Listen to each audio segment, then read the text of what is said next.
Please stand for a moment of silence, followed by the Pledge of Allegiance.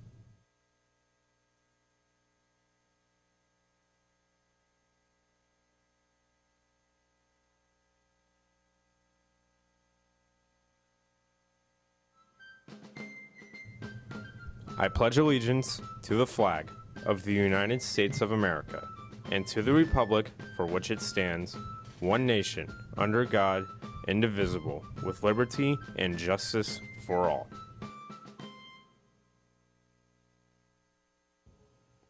Good morning, Tornadoes. This is CTN, a Clearwater digital media production. Today is Tuesday, April 16th. My name is Chris Dugan.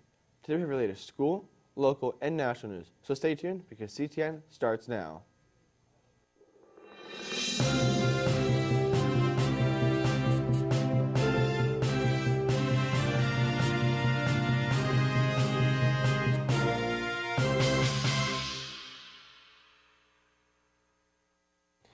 In your headline news, Paris is waking up to support from around the world from people mourning the devastating fire that damaged the Notre Dame Cathedral on Monday. French firefighters said that after a more than 12-hour battle to extinguish the flames that engulfed the Catholic cathedral, their efforts were successful. A spokesman for the Paris firefighters, Gabriel Plus, declared that, quote, "the entire fire is out."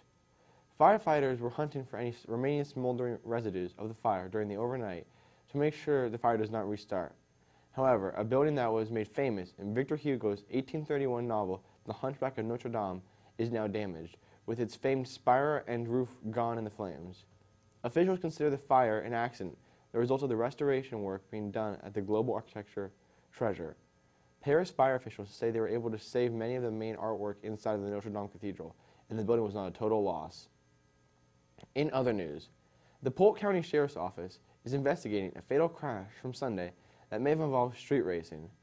Investigators said a Jeep Wrangler and a motorcycle were revving their engines at the intersection of Highway 98 South and Autumnwood Grove Boulevard, when the light changed, it took off to the south.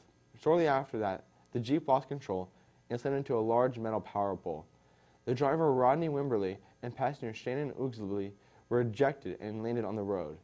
The sheriff's office said Wimberly was in bad shape in the hospital. However, Shannon later died. People have teamed up to create a GoFundMe for her son, Colby, who she left behind. Now to Skylar with your school news.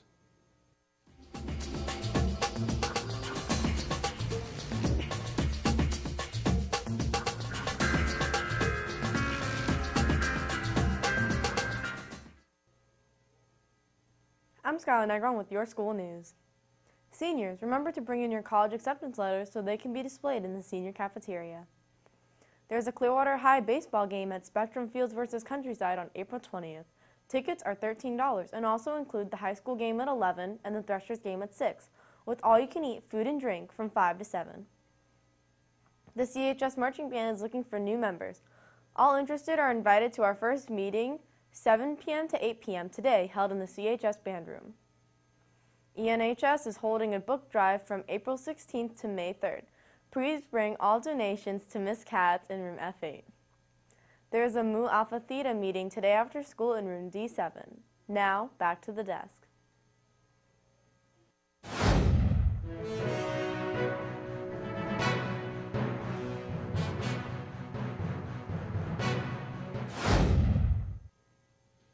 And finally, a dog found swimming more than 135 miles from shore by workers on an oil rig crew in the Gulf of Thailand has been safely returned to land.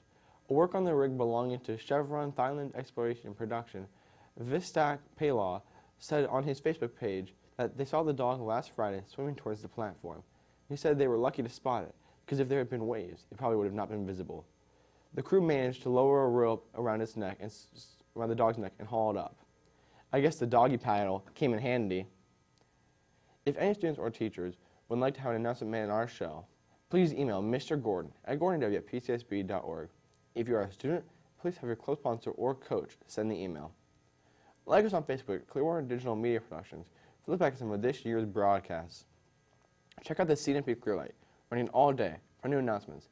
Thank you for watching CTN and have a great tornado day.